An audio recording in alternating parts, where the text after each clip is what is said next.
আরেকটা cute laptop ভাই। ভাই এই ল্যাপটপটা আমার পার্সোনাল ফেভারিট, যেমন ফাস্ট লোগো দেখলে ভাই মাথা নষ্ট পোর্টেবল, মনে করেন এই যে আরেকটু হলে পকেটে চলে যাবে। হ্যাঁ, পকেটে নিতে এত পারবে। ছোটখাটো, এটা যে বড় কোনটাতে যে দাও ভাই? প্যান গুলো আছে না, ওই যে মোবাইল প্যান থাকে, ওগুলো হ্যাঁ, পকেটে হ্যাঁ। নিতে পারবে, সমস্যা নাই। এটা হচ্ছে মাইক্রোসফট সারফেস ল্যাপটপ গো 1 মডেলটা। এর Go আগে 1 আমাদের কাছে গো 2টা ছিল, যাদের বাজেটটা একটু ওটা বাজেটটা একটু কম ছিল, কিনতে পারে না, তারা 1টা কিনতে পারেন। শুধু প্রাইসটা অনেকটা কমবে, জেনারেশন একটা কমবে।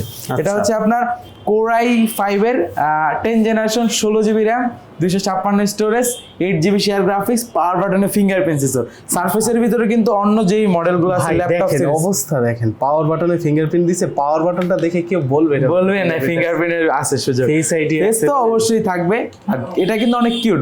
বেসিক্যালি এটা হচ্ছে আপুদের জন্য, আপুরা হচ্ছে একটু ক্যারিয়ার পারপাসে তাদেরকে ভালো সাপোর্ট দিবে। আর পাওয়ার বাটনে ফিঙ্গারপ্রিন্টের যে বিষয়টা, এটা কিন্তু সারফেসের অন্য কোনো ভেরিয়েন্টে আমি এই পর্যন্ত পাওয়ার বাটনটা দেখিনি, শুধু গো সিরিজটাই দেখেছি। আচ্ছা আচ্ছা, এটা আমাদের কাছ থেকে, আর ট্র্যাক প্যাডটা তো দেখছেন কতটা সুন্দর, কালারটা কার আছে সাথে কিবোর্ডের ম্যাচিং মতো। খায় এটা কিন্তু আমরা সবাই কম বেশি হ্যাঁ বুঝতে হ্যাঁ হ্যাঁ, পারতেছি। অবশ্যই। খালি ডিসপ্লে রেশিওটা ম্যাচিং খায় না, ডিসপ্লে এইটা- রেশিওটা কিন্তু সারফেসের সবসময় ইউনিক। হ্যাঁ রাইট, এটা একেবারে ইউনিক। এটা আমাদের কাছ থেকে অফার প্রাইজে কালেক্ট করতে পারবেন মাত্র 43,000 টাকা। 43,000 টাকা, ছোট একটা বিস্ট।